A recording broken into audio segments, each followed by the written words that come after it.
Bonjour et bienvenue dans le monde du Goro Loco. Alors, dans les derniers jours, j'ai reçu une carte contrôleur d'imprimante 3D, évidemment, qui est la SKR3 qui vient juste de sortir. Puis, je vais faire une vidéo, pas pour vous montrer comment l'installer, mais pour vous montrer la différence entre les différentes SKR, puis aussi les nouvelles options qu'elle a dessus. Alors, c'est une vidéo un peu technique. On va parler un petit peu d'électronique, de trucs de même. Puis, on va faire la comparaison entre la SKR 1.4 ou 1.4 Turbo. Ensuite, la SKR2, puis on va parler de la SKR3 avec les nouveaux trucs qu'il y a dessus. Je trouve qu'il y a des trucs quand même assez intéressants. Tellement que j'ai imprimé les pages manuelles qui m'intéressaient, puis on va passer au travers. Puis vous allez peut-être apprendre des choses, peut-être pas. Mais c'est ça. Donc, si vous êtes débutant avec les SKR, puis vous vous demandez si vous devriez installer les SKR, bien, je pense que cette vidéo-là peut vous intéresser. Donc, ici, on a la boîte. Je vais vous montrer ce qu'il y a dans la boîte parce qu'il y a de quoi d'intéressant. Elle venait dans un sac antistatique que j'ai enlevé. Ça, c'est la carte. On va la voir tout à l'heure. Les autres SKR, comme les autres SKR, elle vient avec tous les cavaliers un peu partout. Puis, il y a des cavaliers en extra. Puis, à l'intérieur, c'est la partie que je trouve vraiment plaisante. Regardez bien. Bon, elle a le câble USB. Et elle a ces deux petits sacs-là que je vous montre à l'instant. Je ne les ai pas encore ouverts, mais j'ai vu à travers le sac.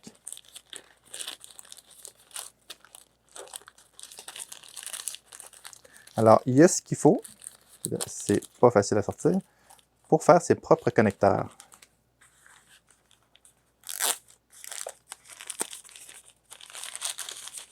Alors, vous voyez ici, on a les connecteurs avec les petites choses à crimper. Donc, je peux faire mes propres connecteurs, ce qui est vraiment bien. C'était pas, à mon souvenir, c'était pas fourni dans les autres, avec les autres cartes. Donc, il fallait que j'en achète sur eBay ou sur Amazon, peu importe. Mais là, ils sont fournis avec. Fait que je trouvais que c'était une belle amélioration. Donc, on va commencer par parler des capacités de cette carte-là. Puis, je vais toujours les comparer. Je vais les mettre ici, vous allez pouvoir la voir. Entre la SKR3, qui va être ici, la SKR, je vais la mettre dans ce sens-là, la SKR2, et j'ai des SKR 1.4 ici. Cependant, sont installés dans les imprimantes. Donc, j'ai la version papier. Donc, ça, c'est les cartes une à côté de l'autre, puis on va les comparer, on va les voir un petit peu plus en détail. Première étape, on va parler des spécifications. Ensuite, on va regarder les différentes composantes qu'il y a dessus. Au niveau du processeur, la 1.4 a un processeur ARM Cortex M3 à 100 MHz. C'est un M3 32 bits. C'est tous des 32 bits en passant. M3 qui est à 100 MHz et le turbo est à 120 MHz. Le SKR2, c'est un ARM Cortex M4 32 bits à 168 MHz. Donc, on avait déjà un gain de performance là. Puis, le SKR3, c'est un ARM Cortex M7 à 480 MHz. Bon. La 1.4 suffisait amplement pour une cartésienne. Je sais que la non-turbo, pour une Delta qui imprimait très très vite, j'avais une perte de performance. Par exemple, une 1.4 sur une Voron qui imprime à 500-600 mm par seconde, 500 mm par seconde. Là, je ne commencerai pas à parler s'il y a de la qualité ou pas à l'impression, mais au niveau de la vitesse, c'est vraiment, vraiment limite. Alors, les cycles, surtout qu'il y a certaines imprimantes, par exemple, qui ont 4 moteurs juste pour le bed, ou 3 moteurs, 3 ou 4 moteurs, dépendamment. Mettons, allons-y avec 3 moteurs. Il faut qu'ils contrôlent les 3 moteurs pour le niveau. Bref, ça peut être assez complexe. Ça se pourrait que 100 MHz, il n'y ait pas assez de cycles pour fournir. 168 MHz, ça commence à être très bien, mais 480 MHz sur une delta à, je ne sais pas moi, 700-800 mm par seconde, je pense que ça pourrait le faire. Je suis convaincu que ça va le faire. Donc, il y a un gros gain au niveau de la performance. Si vous avez une cartésienne normale, mettons une Ender ou une Artillery X100, je ne crois pas que ça va faire une très grosse différence. Ensuite de ça, les dimensions. Alors, les trois ont 110 par 85. C'est exactement les mêmes dimensions qu'une Gen L. Alors, les trois ont la même dimension. Donc, c'est plutôt bien parce que lorsque j'ai une Gen L dans mon imprimante, il y a beaucoup d'imprimantes qui viennent avec des Gen L, on peut les remplacer directement comme ça. Puis si vous regardez même là, le port USB ici est à la même place. C'est juste qu'ici, j'ai une carte SD. Mais le trou du port USB est sensiblement à la même place dans tous les cas. Donc, C'est vraiment fait pour être des remplacements faciles pour les Gen L. Les 3 marchent sur le 12 ou 24 volts. Alors, ils détectent automatiquement. La 1.4 supporte Marlin. La 2 supporte Marlin et RepRap. Puis, celle-ci supporte Marlin, Clipper.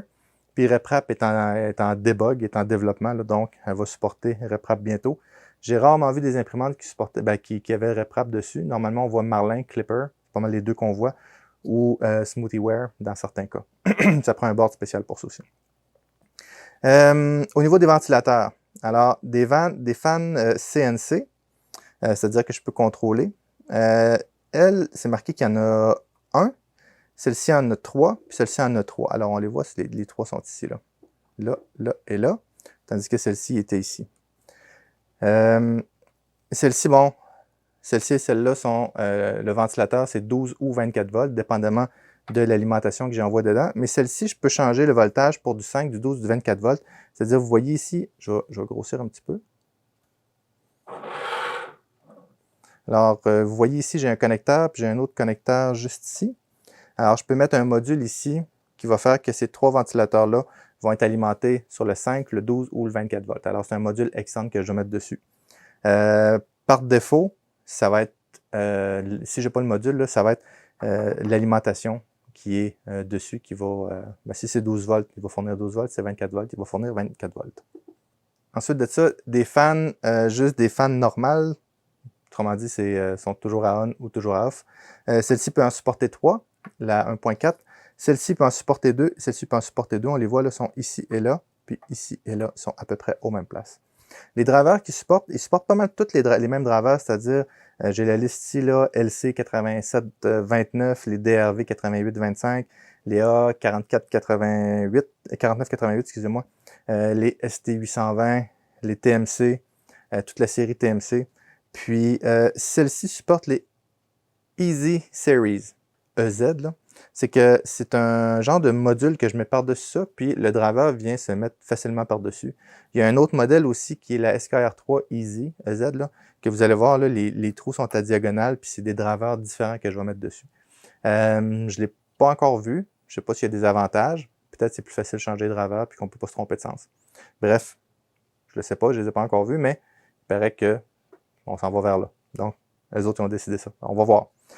C'est juste si vous avez acheté mettons des 2809 il y a quelques temps, bon, je suis pas sûr qu'ils vont être compatibles si vous avez une carte Easy, tandis que vous pouvez prendre celle-ci et mettre l'adapteur Easy dessus. Au niveau du fonctionnement des drivers, les 3, je peux fonctionner en SPI, en UART ou en step direction, là, autrement dit manuellement. Les 3 supportent 5 drivers. 1, 2, 3, 4, 5. Ensuite de ça, connecteur USB-A dans les 3 cas. Au niveau des sondes de température supportées, celle-ci supporte du NTC100, NTC100, puis celle-ci, 2 NTC100, 2 NTC100, puis celle-ci supporte 2 sondes de température pour les buses, évidemment, mais je peux choisir entre du NTC100 ou du PT1000. Ça me surprend que ce n'est pas du PT100, mais c'est marqué PT1000. Puis il faut juste mettre un jumper, donc c'est juste que la résistance change. Il faut faire attention parce que même dans le manuel, ça dit que la précision va être un petit peu moins là. OK? Si vous voulez absolument utiliser du PT100 ou du PT1000, peut-être vous devez utiliser, parce que c'est marqué PT1000, là, mais peut-être vous devriez utiliser le Max 31865. Dans le fond, on vient mettre ça à la place d'un driver, puis c'est lui qui va contrôler la sonde de température. Donc, oui, ça supporte du PT1000, puisque c'est marqué, mais il paraît que c'est pas très précis. Donc, si vous pouvez rester avec du NTC100. Le NTC100 est plus précis, surtout à basse température. C'est beaucoup plus facile au niveau des drivers, etc., etc., etc. À moins que vous voulez monter au-dessus de 300 degrés. Mais si vous restez en bas de 300 degrés, il n'y a pas de problème. Ensuite de ça, bon, ça supporte 2 hot end.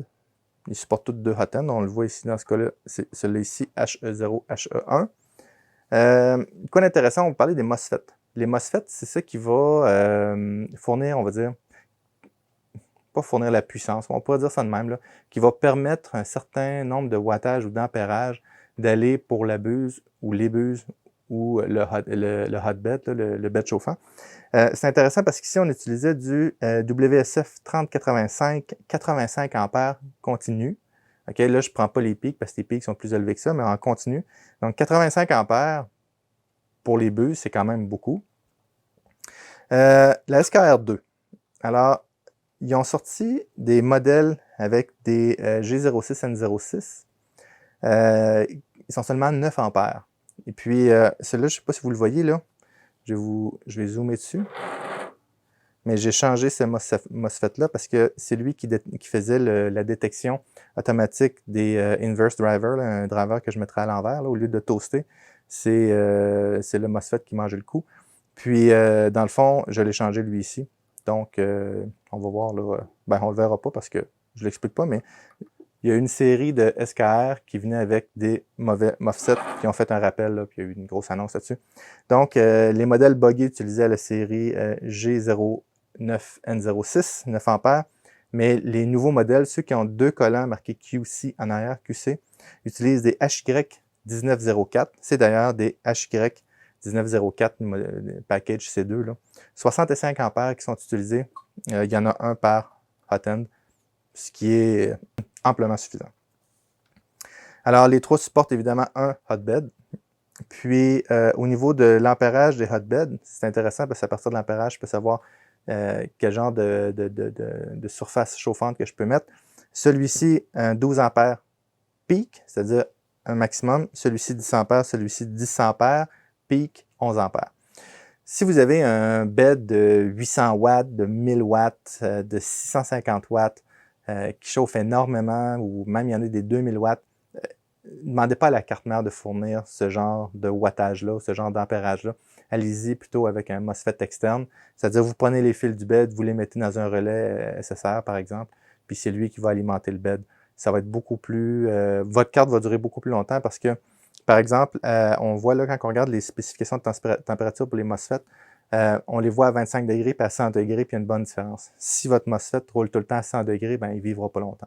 Donc, si vous avez un bed puissant ou un bed que vous voulez que ça chauffe très très vite, alimentez-le sur le 110 ou 220 avec un MOSFET externe, un relais SSR par exemple. Donc, c'est ça. Mais si vous avez un bed 24 volts qui chauffe lentement, c'est correct. Okay? Si vous avez un bed de 400 par 400, ne demandez pas, puis vous avez une grosse surface chauffante en dessous, ne demandez pas à la carte mère de fournir pour ça.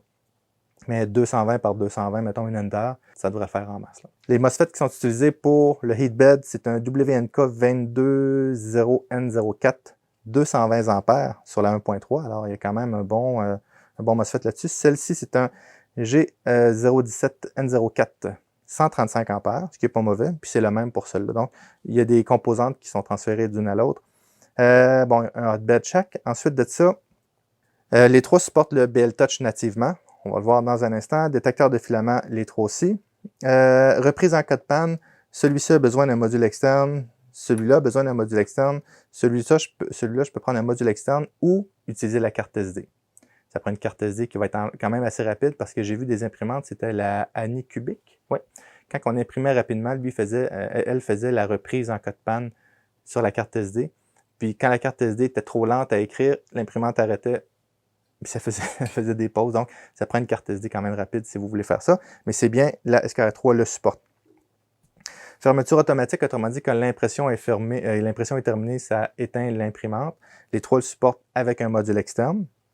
Celui-là ici, je peux utiliser le USB comme seulement qui étant un USB. Celui-ci, j'ai un petit bouton pour le supporter en mode CAN FD.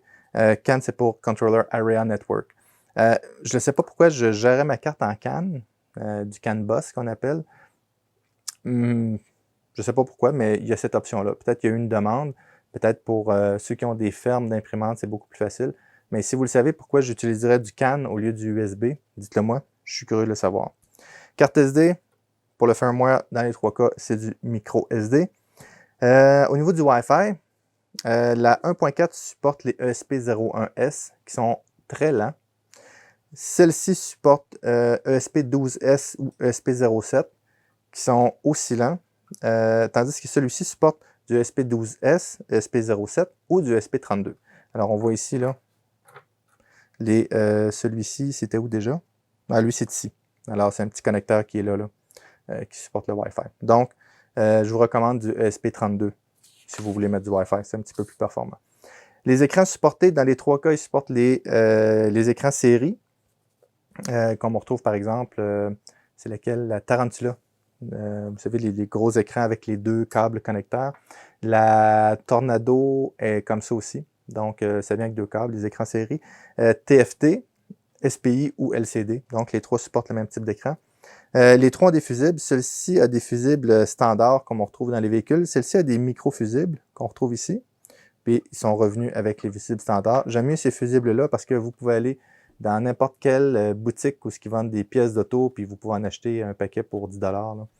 Tandis que ceux-là, on peut les commander sur Internet, mais mettons, le magasin du coin ne les aura pas nécessairement, ou ceux qui font des réparations d'auto, tandis que celle-ci, ça va être facile à trouver. Ensuite de ça, le EEPROM. Alors, c'est quoi un EEPROM? Un EEPROM, c'est un module externe que je vais rajouter pour pouvoir mettre plus de code sur ma carte mère. C'est-à-dire, mon firmware, c'est un logiciel, il y a une grosseur, puis pour ceux qui ont déjà upgradé, par exemple, le firmware de la Ender 3, on ne pouvait pas mettre le détecteur de filament, les vieilles Ender 3, là, détecteur de filament en même temps qu'un BL Touch parce qu'il n'y avait pas assez de place en mémoire. Le EEPROM n'était pas assez gros. Bon, celle-ci, le EEPROM est quand même bien, mais on peut en rajouter. OK? La SKR 1.4 et la 2, c'est un module EEPROM que je peux rajouter à l'extérieur, tandis que celle-ci a un EEPROM dessus. Sauf que c'est un 32K. C'est du 32 kilobits, c'est-à-dire 4 kilobytes. Alors, pour ceux qui ne savent pas la différence entre bit et byte, ça prend 8 bits pour faire un byte. Donc, 4K, c'est pas énorme. C'est pas énorme, mais c'est bien, il y a quand même plus d'espace, donc je peux mettre des firmware plus gros, plus complets. Surtout avec un processeur à 480 MHz, je peux mettre encore plus de trucs dessus, donc c'est quand même bien, puis c'est built-in, c'est directement sur la carte, donc ça, c'est quand même une bonne chose. La pin de diagnostic. Je ne sais pas si vous vous souvenez, là, je vais zoomer un petit peu pour vous montrer. Mais ici, j'ai comme des pins spéciales, là. OK, même chose ici. Puis je les ai ici aussi, sauf que ça, c'est pour supporter le sensorless homing. C'est-à-dire que quand le moteur va sentir, quand le détecteur va, quand le driver va détecter que le moteur force, il va dire, ah ben là, je suis rendu à ma limite. Ça marche quand même pas pire. Le problème, c'est que si je ne voulais pas l'utiliser, je devais couper la pin, si je me souviens bien, c'est elle ici, pour que ça fonctionne. Parce que mes end-stop ne fonctionnaient pas si je ne coupais pas cette pin-là.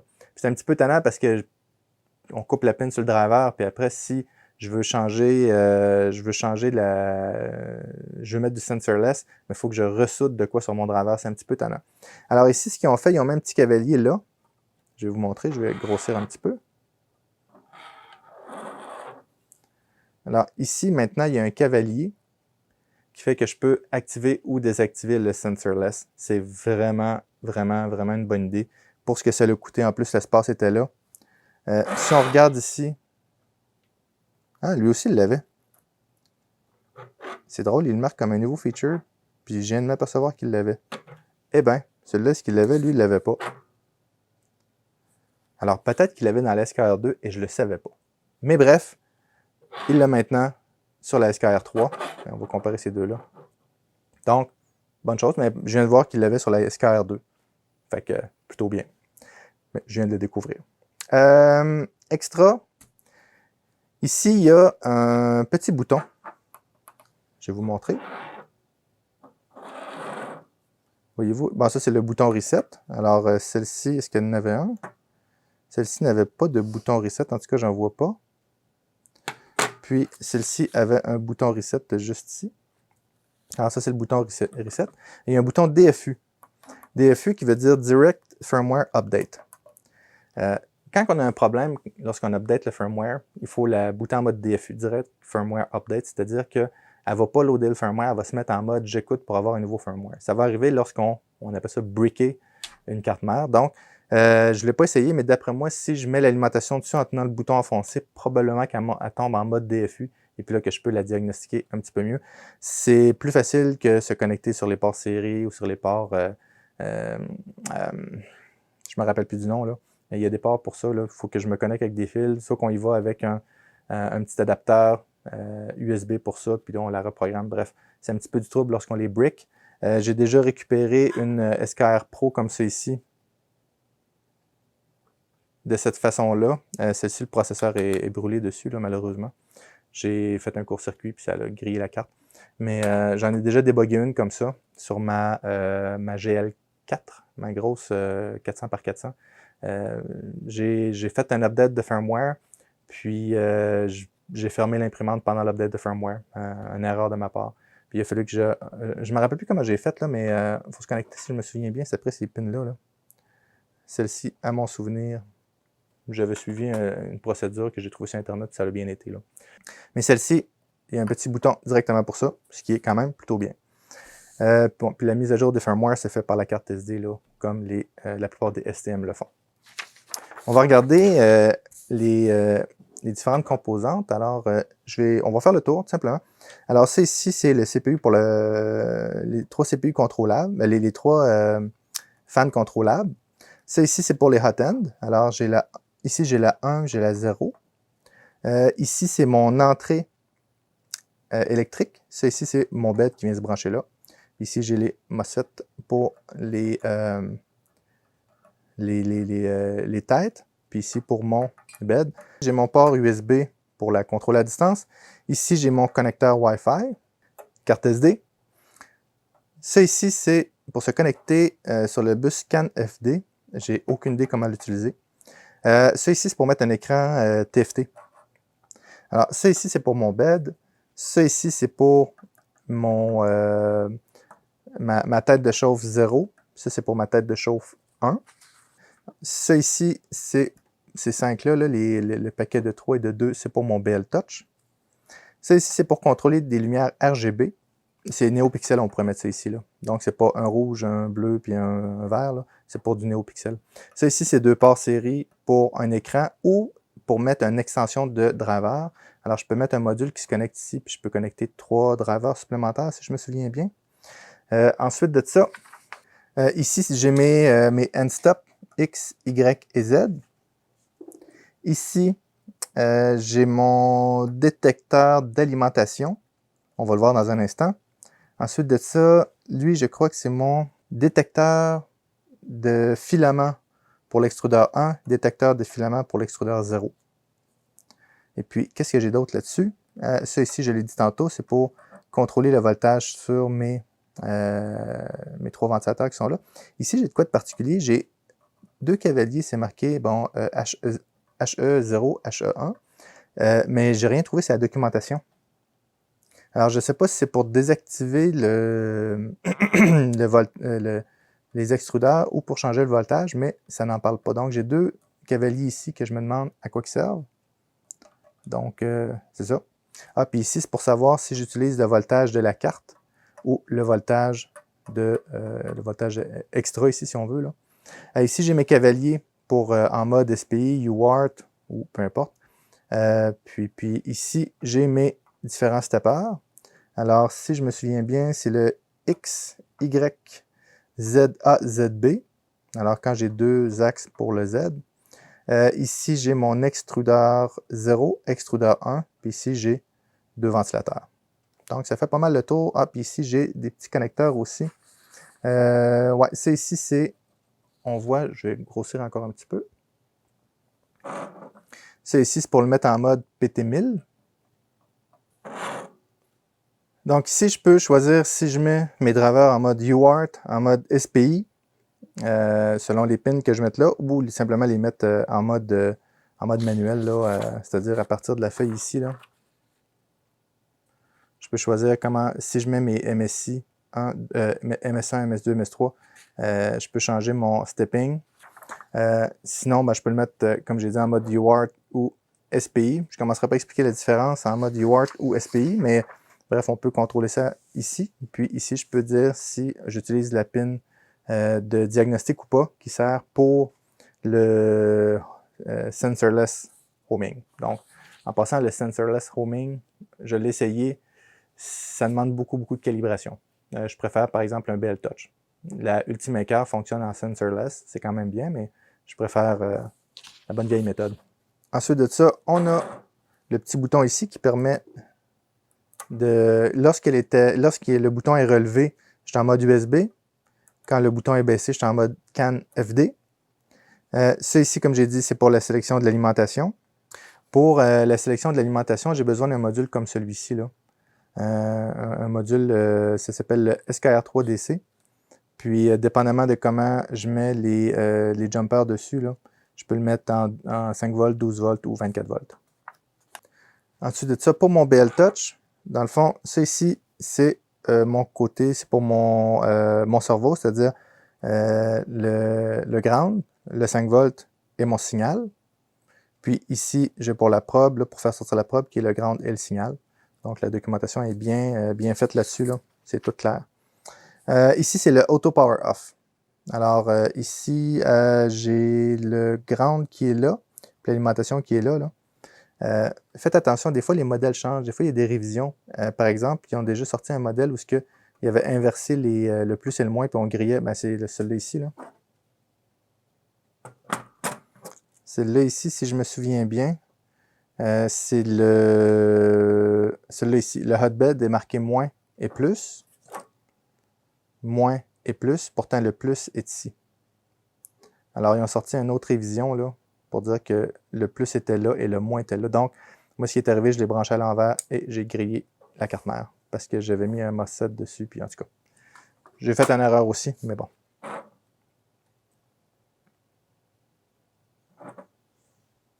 Fait ici, c'est là que je peux mettre mon détecteur de Auto Power Off. Celui-là ici, c'est pour cette pin-là, va servir pour brancher un module en cas de panne électrique pour continuer s'il y a une panne électrique. Donc, c'est un module avec beaucoup de condensateurs. Puis, il va détecter le voltage, puis il va garder le courant suffisant un certain temps pour une reprise en cas de panne. Puis, ça ressemble à ça.